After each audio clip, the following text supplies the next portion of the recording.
Turmoil and power shifts grip Africa's heartlands. In Mali, the transitional government cracks down after a failed coup attempt, dismissing top generals and accusing a French national of involvement, a move deepening tensions with Paris. And in South Sudan, President Salva Kiir fires his army chief after just 3 months in office, reinstating his predecessor and fears of renewed instability in the fragile nation. I am Precious Amayo. This is What Now?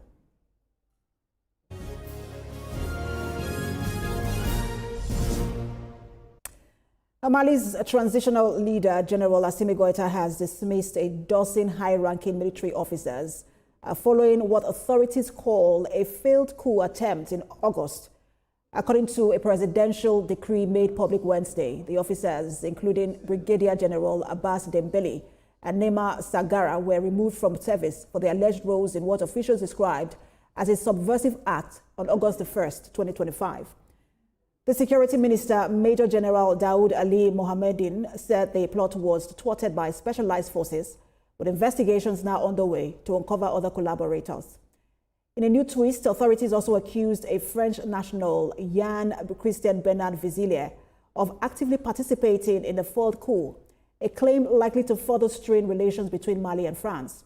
This marks the latest in a series of military purges under Goïta, underscoring his struggle to tighten control over a divided army amid ongoing security and political instability.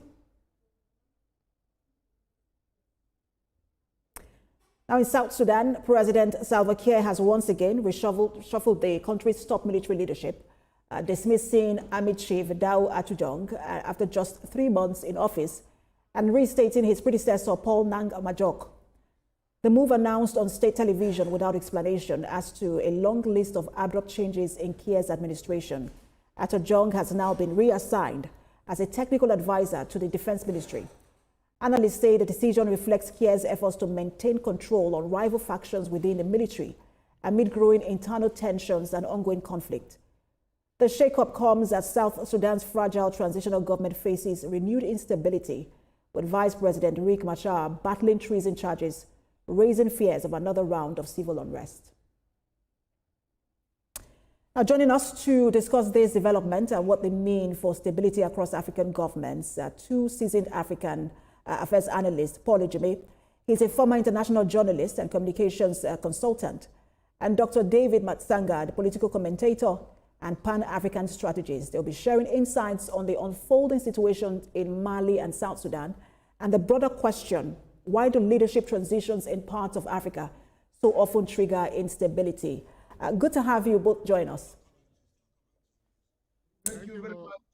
Thank you, Precious. Thank you for having us. Thank you for inviting me first time. Let me begin with you, Paul Ejime, as to just what you make of what's going on in Mali and South Sudan. I mean, this pattern of military purges and what they signal.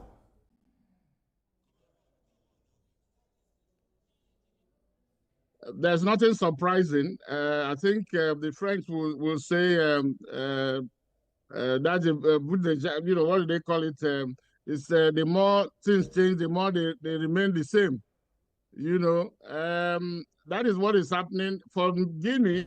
For Mali, it's expected that at one point after the what you call honeymoon, taking power is easier than you know, running an administration. And that is what the government there is seeing.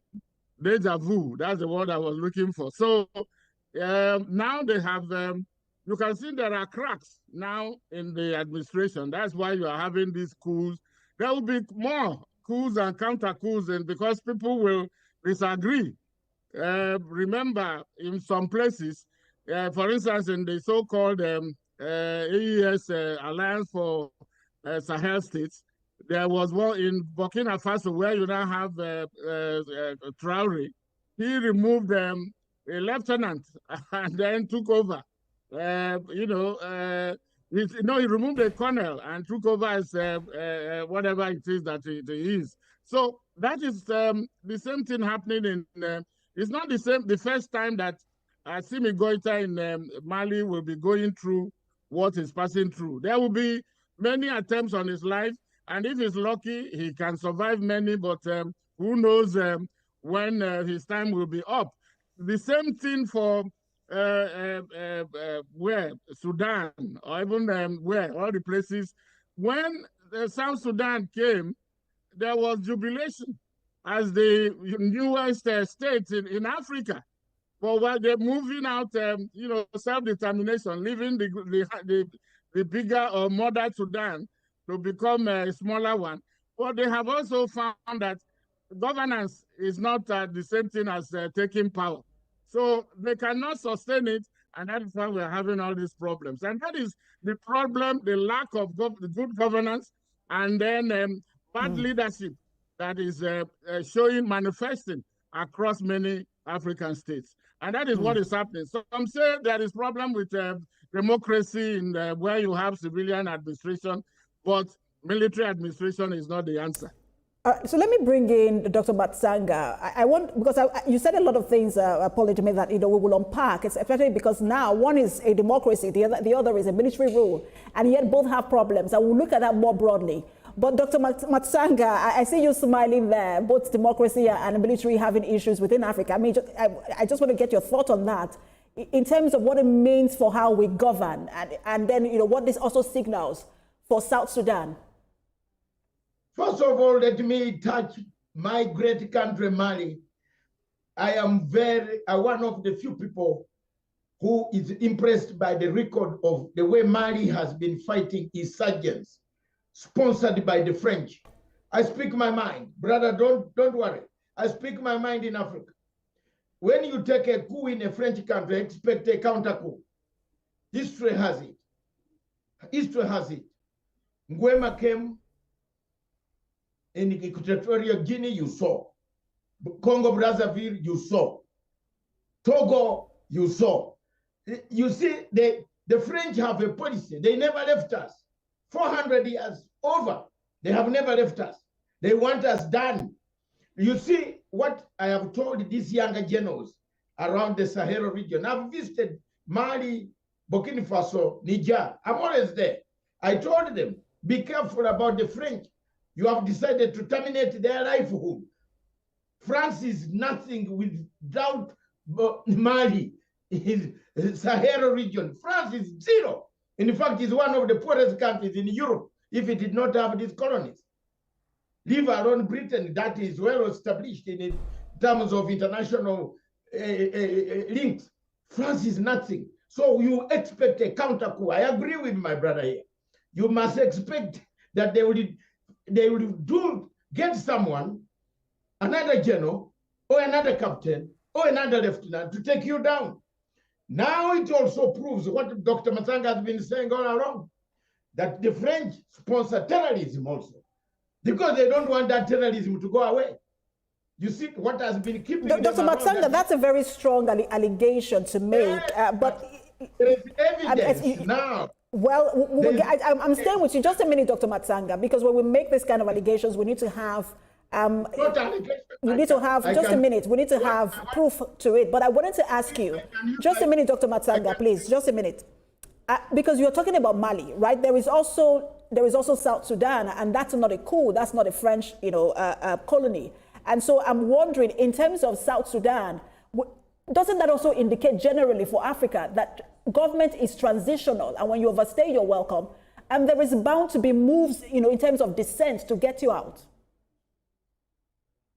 I was coming to South Sudan, thank you. But I will give you evidence on why I say some of the terrorism in the Maghreb area, that area of Sahel Maghreb is sponsored by countries that don't like the Americans. I'm telling you, I'll give you evidence. You are talking to a researcher. I'm not a mere commentator. I'm a real man who studied that subject up to the end. So let me tell you about Sudan. The problem of Sudan is the two leaders, Salva Kiir and Riek Machar. In fact, they better get out of it. If I were the Sudanese myself, I'm a neighbor, they better get off. These are the two men who have bickered like we don't want to underrate that women bicker. In fact, women bicker better. But the two leaders, Riek Machar and Salva Kiir, have bickered until they have brought South Sudan to where it is. Every time we try to resolve this conflict, my sister, it will never go away. Now he has dismissed the army general. He has locked up his friend on charges, trumped up charges of murder. In Africa, this type of things will not make us have any peace at all. We can't develop. Sudan has a lot of oil, my sister. But if you go there, some civil servants have never received the salary for 4 years. So what type of country is this? What type of country is this? This civil strife must stop in order for countries to develop, to unite. You can't unite when there is civil strife. So the question of South Sudan, which I know very well, because I did peace process there between Konyi and the President Museveni. It was me who made South Sudan work, removed the troops of LRA out of South Sudan into the Equatorial Congo. That is when South Sudan was formed, was born. Now, today, I feel ashamed to see the two generals fighting over differences of tribes, because one is Dinka, another one is Nure. Why? All right, Dr. Masanga, let me put you on hold. Apologies, I want to quickly bring Polyjime back into the conversation. You've listened to Dr. Matsanga. I mean, both countries say military purge, but different circumstances. Do you think that this is a case of leaders who overstay their welcome, or this is a case of foreign interference, as Dr. Matsanga talked about? Thank you, Precious. And let me say Jambo to my brother, Dr. Musanga. I think it's a combination of what you have mentioned and more. There is what you call internal and then external forces factors. Internal factors have to do with the fact that not only that they are overstaying, they are not delivering, because they come in there promising heaven and earth, but they never do so.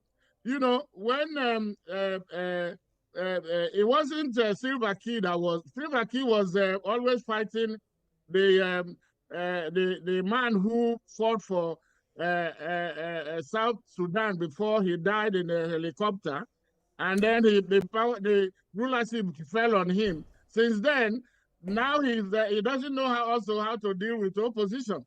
You know, we do not know how to manage our diversity, whether it is ethnic, whether it is religious, whatever it is.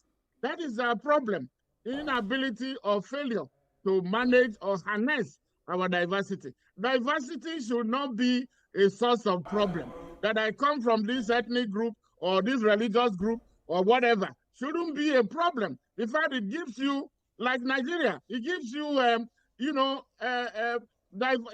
have variety of ideas, of intellectuals, of resources to tap from. But what do? Politicians or even military, they come and use it to divide the people. That is what is happening. There is the internal crisis that you have talked about. Mr. Polyjime, I would have to put you on hold. Apologies, I have to put you on hold. You will continue that thought. We need to go on break. When we return, you will continue from the internal crisis. All right, stay with us, everyone. We'll take a break now and return in just a moment.